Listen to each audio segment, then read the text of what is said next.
Alright guys, we are back. So let us continue. You got our flashlight now.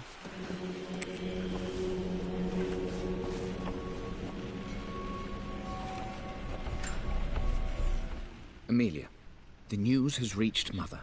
She knows that you broke off your engagement with the Earl of Farringdon. She is beside herself with worry. But, for the moment, she's controlling the narrative. As far as anyone knows, you're just having innocent second thoughts. But the moment your affair with Lord Croft goes public, it will be too late. Our name will be as ruined as this man you've chosen to bed. Don't you see that you're being selfish, Amelia? Please, consider your family. You're a de Mornay. Everything you do has a greater effect on us all.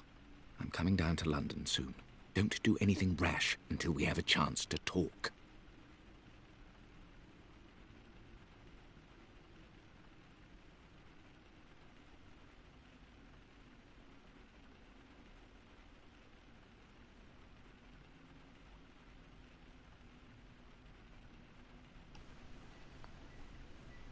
She knows that you broke off your engagement with the Earl of Farrington.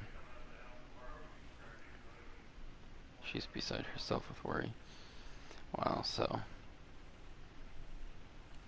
she was engaged to that one guy.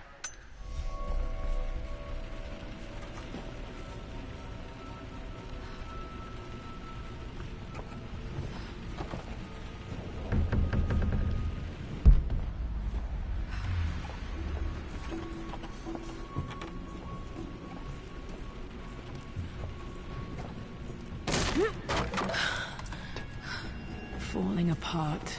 Maybe I should just let my uncle have this place. They say a good test of a relationship is how well you travel together.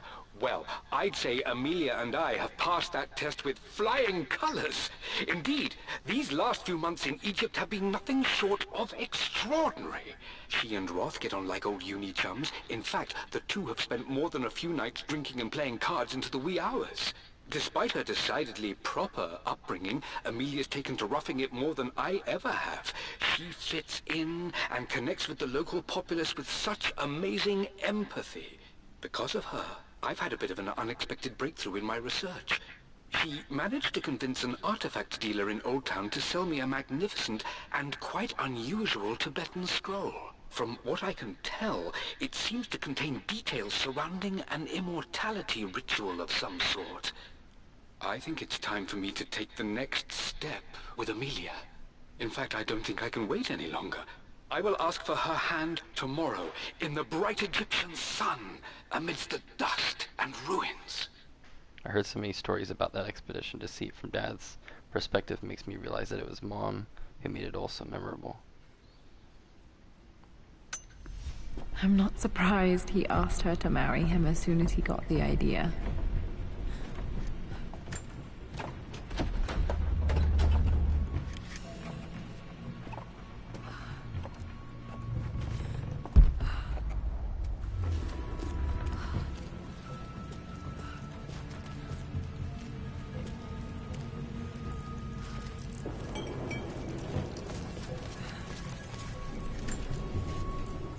Amelia, I know we have had our differences in recent years.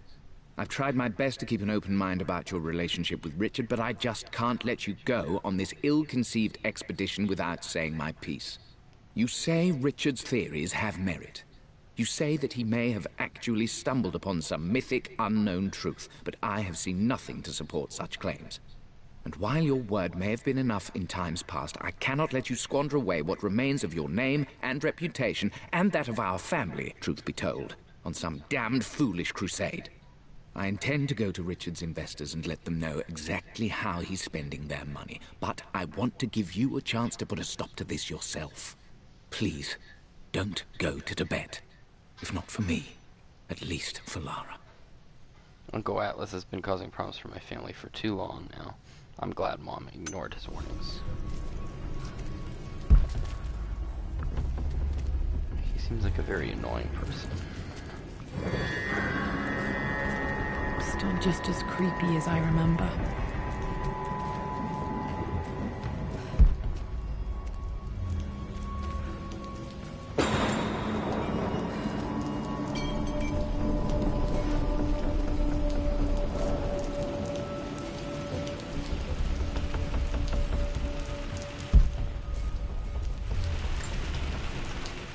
My lord, I hope this missive finds you on a successful expedition and in good health. Before I bore you with estate affairs, I wanted to let you know that our little angel has been into some mischief. As always, I indulged her in our usual game of chess. Over the course of the game, she broached the subject of her mother. She's having trouble remembering her now, and wanted to enter her ladyship's atelier, which you sealed off, to play on her mother's piano. It enraged her when she wasn't allowed to go in, of course. For someone so young, she has such strong emotions.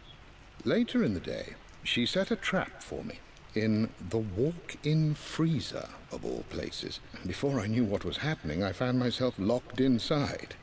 Mrs. Sheffield discovered me an hour later, shivering and somewhat peeved. It took us an additional hour to find Lara in the grounds. I know all her hiding places, of course, but this time she really did not want to be found. Call it years of observation, but I can tell when she's out of sorts. My lord, if I may be so bold, she misses you fiercely. She is lonely for her father. Please consider a call as soon as you are able. Oh, poor Winston. I remember doing that to him. I can't believe I was such a little brat. Thank goodness he had such patience with me. Poor Winston. I remember being so angry. He was always so patient with me.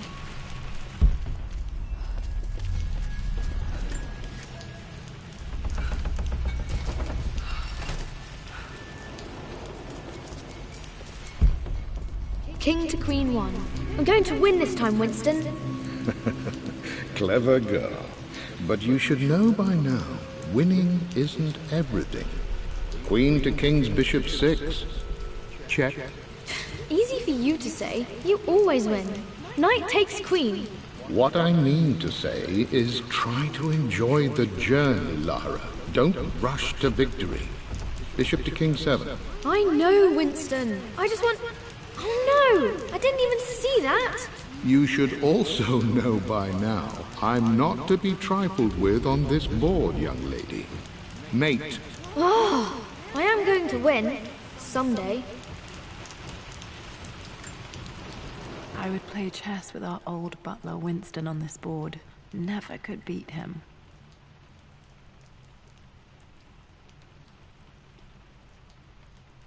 I always chose white. Maybe if I let him go first once in a while, I might have won.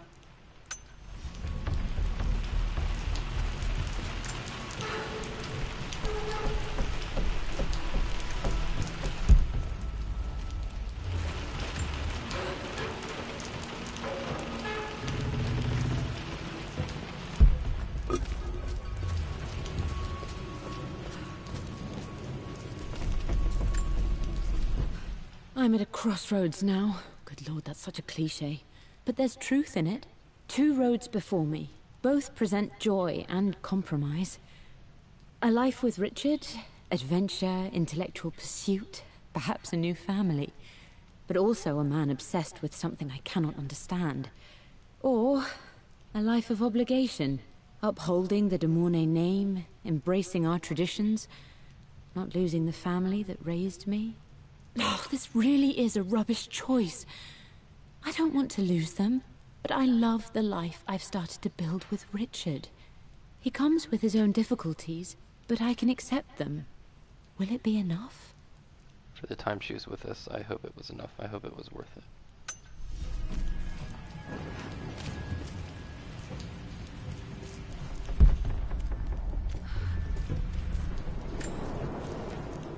Everything is almost ready for Mistress Lara's birthday expedition surprise.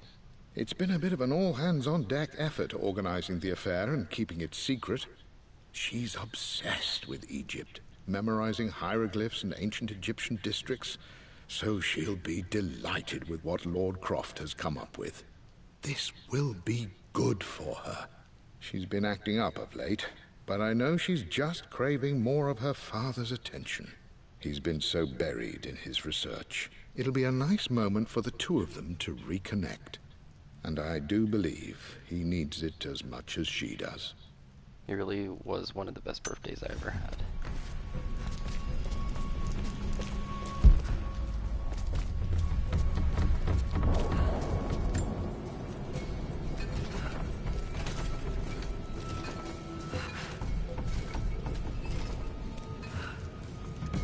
guess we're going to go and stop here, and we'll see you in a few.